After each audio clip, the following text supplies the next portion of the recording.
After you save the master sheet of your residential new construction template, you create your heading, and the heading can be as simple as just this. You click insert, you can place in cells or over cells, select your logo,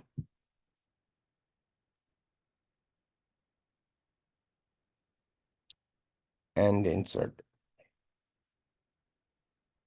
Now you can also add 2 rows just by highlighting that row, right clicking, and then inserting.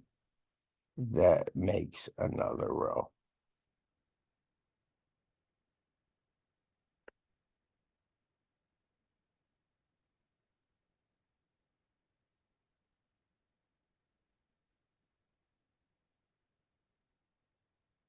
Now you can put, once you have your logo, you can put your address,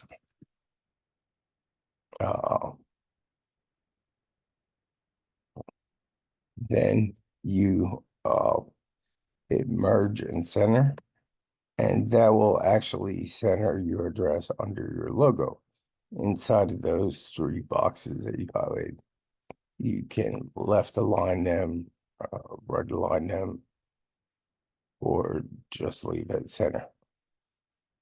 You can put your phone number,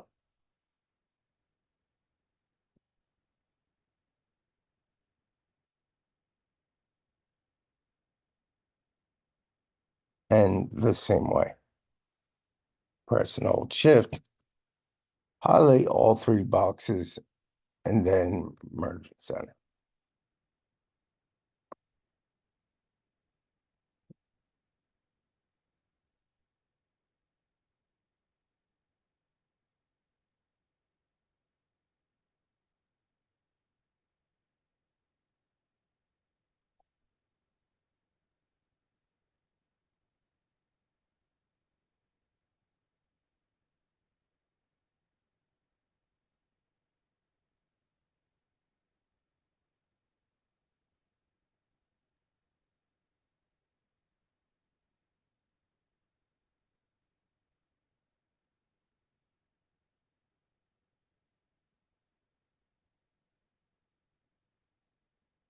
If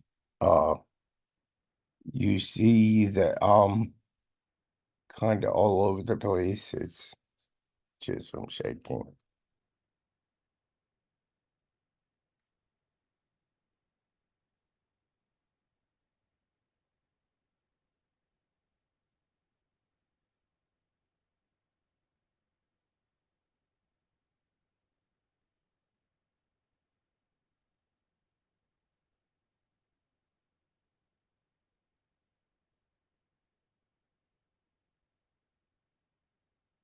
Same thing.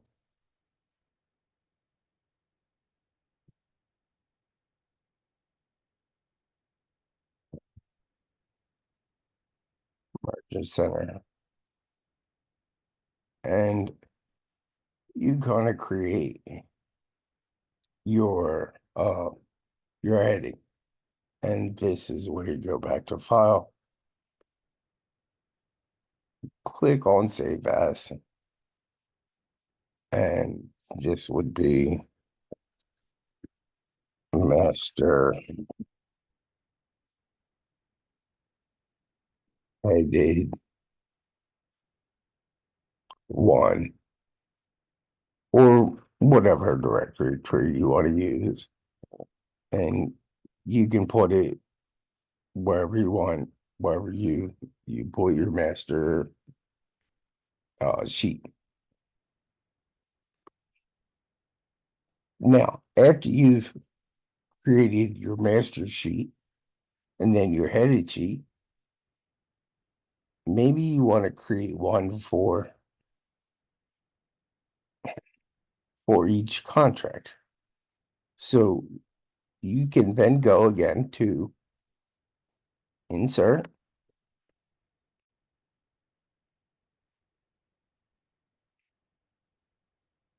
pictures,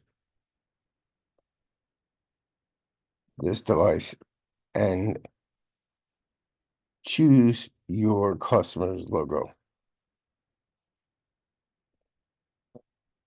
Now you can edit the size, location, and what that does, it gives your customer the ability to see their logo first on the left side of the page and your logo. And it's a preconditioning that you respect their company image, even if they don't articulate that. And you can put in their company address, their company website, um, beneath each contractor. Then you have job location.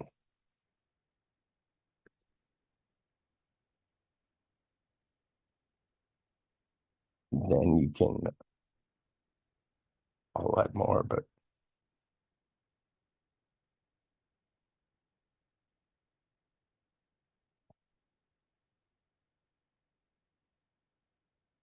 now you have that handy company.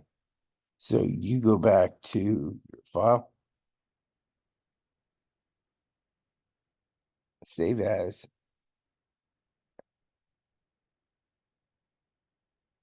and at this point, it just becomes the handy.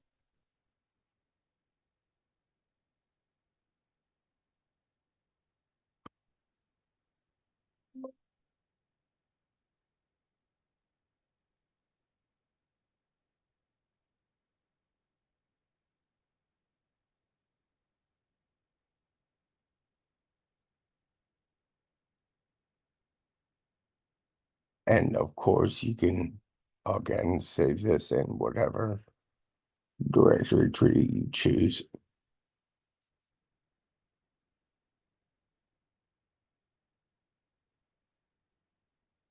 But let's say you have 10 different contractors and each has their own template. Now, if you look at the rows across the top, it goes A, B, C, D, E, F, and then skips a bunch of letters from F to EK. By highlighting both of those, just click on the first one, press and hold shift, click on the second one, then right click and unhide.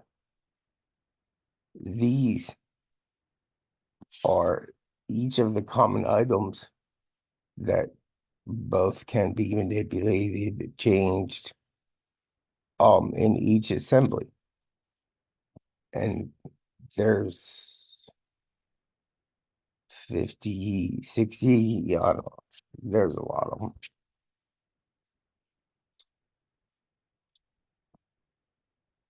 But each one of these assemblies can be built. So this left column here can be changed. Maybe this is 100 amp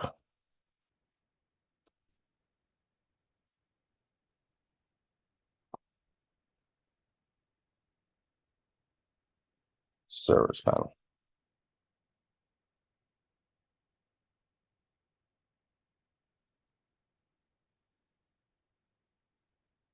You can then select the assemblies that are used in 100. Yeah, obviously, you're not going to use a 200 amp main breaker panel in a 100 amp service panel, but maybe that the service panel is going to use a 100 amp main lug panel and a 100 amp disconnect. Now, you can see here, this is 200 amp meter socket. Wrong column. Okay, you can see here, this says 200 amp service disconnect 3R. But you can go to sheet 2 And on the left side, where you see 200 amp service disconnect, 3R, and you can change that.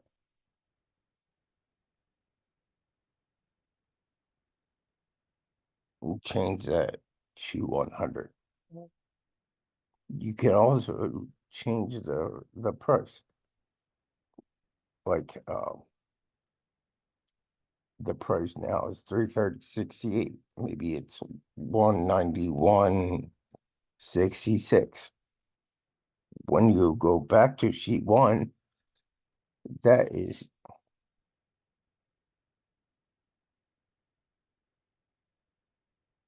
I didn't change that to 200. I changed it from 200 to 200. But if you go back to sheet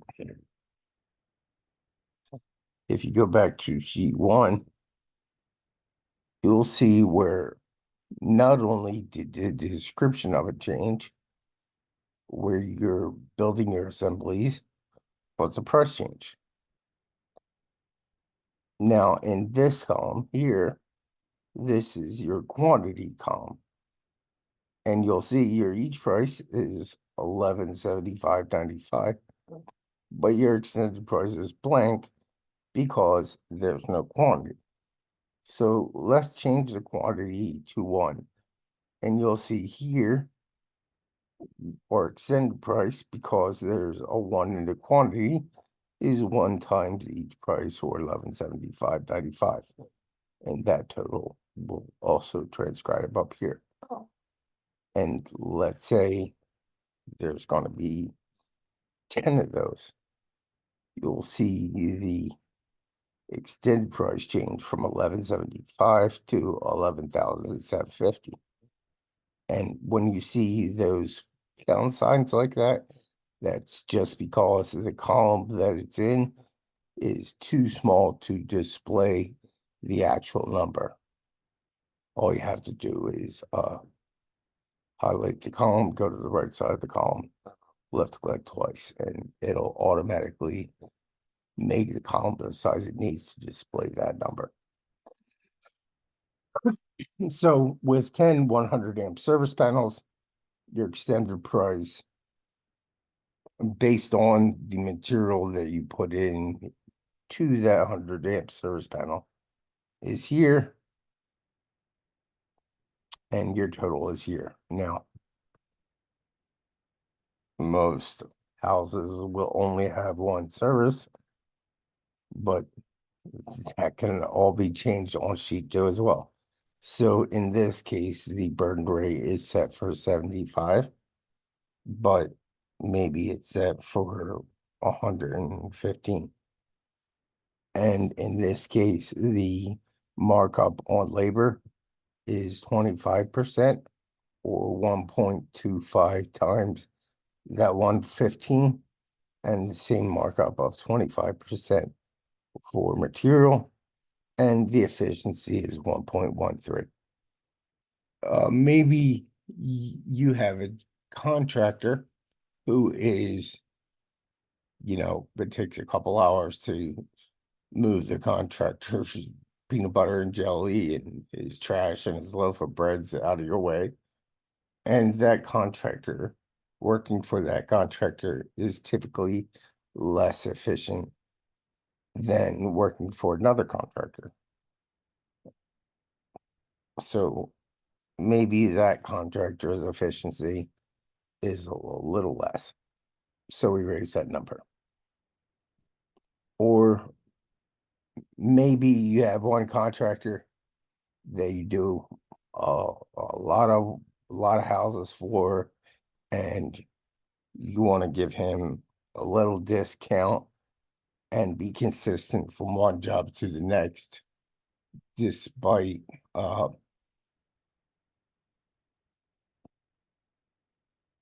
the distance, and you don't want to lose on it, but you do want to reflect discount. So maybe that contractor is 110, and that's the advantage of saving that contractor is handy. or that contractor's separate template, because all this burden rate and labor markup only has to be adjusted when your costs change. Doesn't have to be adjusted each time. You can, you'll see each of these items that are in uh your quantitative takeoff, and there are like 60 items that you can kind of make your own that are pretty generic, like here, fixture 1 and fixture 2. We'll call that thing 1 and thing 2. And we'll make the price for thing 1 and thing 2 1786 and 2134. If you look on sheet 1 and go over to thing 1 and thing 2,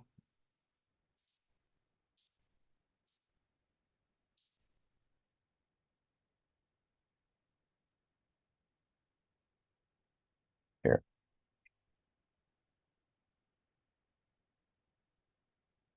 you might say there's 12 thing 1s and 17 thing 2s in a 100 amp sub panel.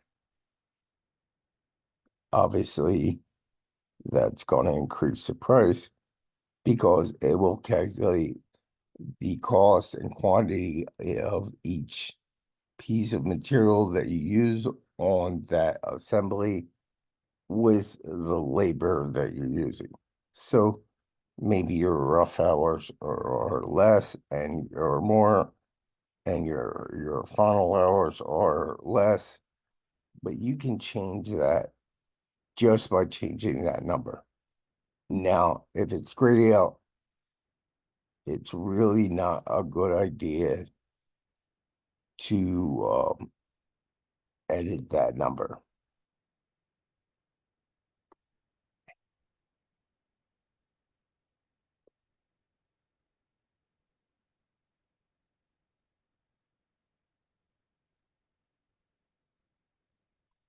Because what'll happen, like if you look on sheet 2, uh, this used to be blue, but don't step in the blue, or don't step in the gray. Don't change these numbers. These numbers that are gray are automatically calculated. So all these other numbers, you can change as needed. And when you do have something that changed, you can just go back to the file that you saved, and you don't have to go back as far. You're not starting from scratch. You're literally starting from that template, the handy company's template, or even your master template. And the beauty is when you have, in this case, the handy company send you a project to estimate every week or every couple of weeks or every month or whatever the case is, you can estimate it the same way and give them the same cost each time, even though it's not the same house.